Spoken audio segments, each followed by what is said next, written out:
It's your Pau is here back at it again with another video na naman no mga men. This is my fourth day today no mga brad. October 29, 2024 at same ng oras pa rin alas 7 ng umaga. At kung napansin mo, gamit ko ulit dito yung e-bike no mga para mas mabilis ako makapunta. Sakto alas 7 at nakarating agad ako dito sa may Oval Park. Sa mga oras na to, hindi naman ganon karami yung tao no mga Napansin ko, andito rin yung mga nagzuzumba kahapon. At syempre, bago ang lahat, ang pinaka-importante sa lahat, stretching no mga brad.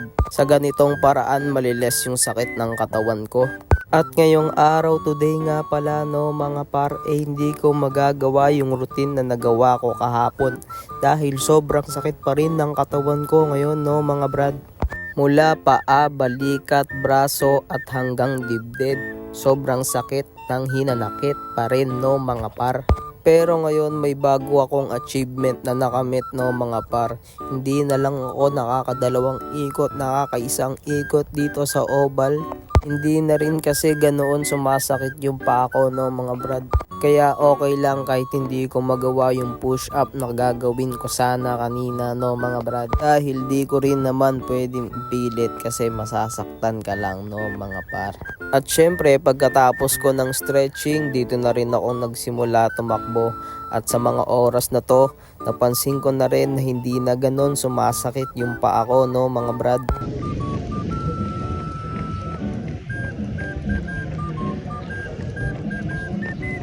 Nakakadalawang ikot na ako dito mga pero kaya pa.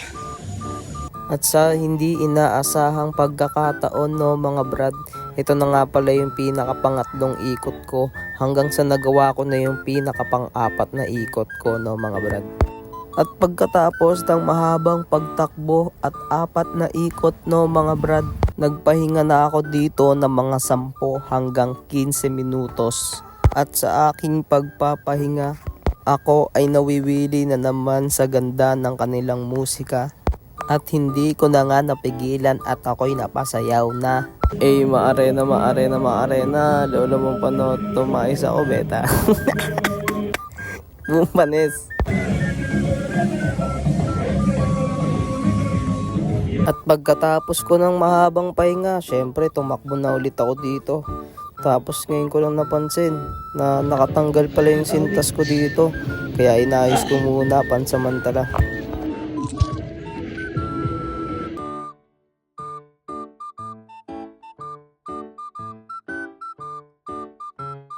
Hindi pala ako na 0.5 dito. Ang cute mukhang burat. Nakadalawang ikot nga lang pala ako dito. Pagkatapos naglakad-lakad na ulit ako.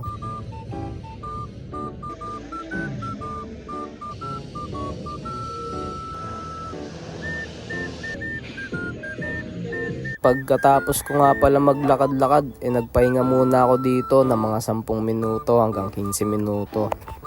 At sa mga oras na to, napapansin ko na unti na lang din yung mga tao. Mag-aalas 9 na rin kasi nung mga oras na yan. Pansin ko rin kasi na hanggang alas 9 lang din yung mga nagzuzumba. At eto na nga, pagkatapos kong magpahinga, tinry ko nga palang mag-push up dito kasi feel ko kaya ko pa talaga. At pagkababa ko ng katawan ko, hindi ko na talaga naangat. Kasi sobrang sakit talaga nung balikat ko dyan mga brad. Hindi ko pa kaya mag-push up brad. Ang sakit. So 8:50 na ng umaga no mga brad. Try ko mag-push up pero hindi ko talaga kaya no. Ang sakit. Grabe, ang sakit. Sakit talaga ng braso ko. Itong braso ko, ng balikat ko. Kahit isang push up lang, di ako pinagbigyan brad. Ang sakit talaga. So ngayon, ayoko naman mag-core. Ayoko naman magpa-abs no. Ayoko kasi magsasabay-sabay yung sakit ng katawan ko ng mga brad. Masakit na yung paa ko, masakit na yung ko. Ayun ko, yan. Tapos sasakit pa yung abs ko. Abs? Wala ka pang abs no. Kaya sa ngayon, takbo-takbo muna tayo. At pagkatapos ng mahaba-habang pagpapahinga ng 15 minutos, lumarga na rin ako dito. At ito yung maganda dito, dahil nakaapat na ikot din ako. Sa mga oras na to, wala na rin gaanong tumatakbo. Tapos yung mga nag-zumba kanina, nagsiuwian na rin sila. Ito yung pinakamalupit sa oras na to, kung kailan huling takbo ko na, saka ako may naalala. Ngayon ko lang naalala. Kailan last lap na ako? Limutan ko pala yung susi ng e-bike dito mga brad. Wait, buti walang nakakita. Ayun, nakakabit pa. Lagot talaga ako na ito. Buti hindi na brad. Time check, 9:11 na mga brad.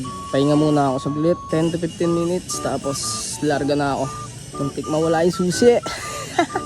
Hindi pala yung susi. Muntik na mawala yung e-bike dahil naiwan ko yung susi mga brad. Nice. At pagkatapos na mahaba-habang pahinga at kakaba-kaba, umuwi na rin ako dito mga brad. At alam nyo na ulit, maraming salamat sa panonood, sa suporta nyo.